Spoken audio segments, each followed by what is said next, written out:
दोस्तों, आज हम बात करने जा रहे हैं हरियाणा के जींद जिला के बड़ौदा गांव की। वैसे तो यह गांव जाटों का गांव है, लेकिन इस गांव की खास बात यह है कि यहाँ के जाट लोग जैन धर्म को मानने वाले हैं।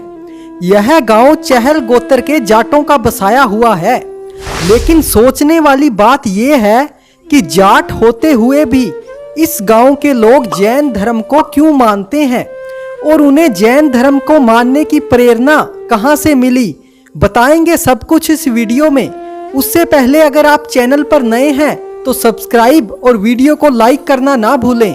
बड़ौदा गांव की भूमि जैन मुनियों की जन्म भूमि है। ऐसी भूमि पर आना ही सौभाग्य की बात है। आपको जानकर आश्चर्य होगा कि पूरे देश में सबसे अधिक जैन संत बड़ौदा गांव से हुए हैं।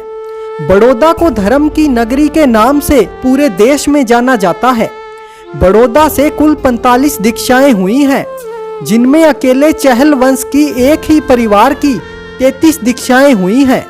इस गांव में हर संप्रदाय के लोग रहते हैं, लेकिन सारे के सारे जैन धर्म के नियमों का पालन करते हैं। ये लोग जैनियों की तरह ही जय जिनेंद्र अभिवादन के रूप में बोलते हैं। इस गांव की एक और खास बात है कि इस गांव में मांस और मदिरा की एक भी दुकान नहीं है। यहाँ पर पहली दीक्षा श्री मायाराम जी महाराज की हुई थी, लेकिन सोचने वाली बात यह है कि मायाराम जी को वैराग कैसे लगा। तो आपकी जानकारी के लिए बता दूं, एक समय में इस गांव में दो संत गंगाराम जी और रतिराम जी, जो कि बहुत बड़े संत थे, वह संत इस गांव में पधारे थे। तो जब वह इस गांव में पधार रहे थे तो मायाराम जी जब छोटे बच्चे थे तो वह अपने पशुओं को लेकर जोड़ पर खड़े थे।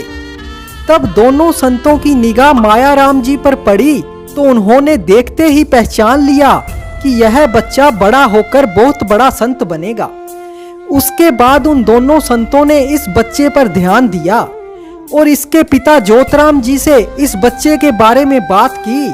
तो उसके बाद गंगाराम जी और रतिराम जी ने मायाराम जी महाराज को जैन धर्म के बारे में समझाया और थोड़ा बहुत ज्ञान दिया।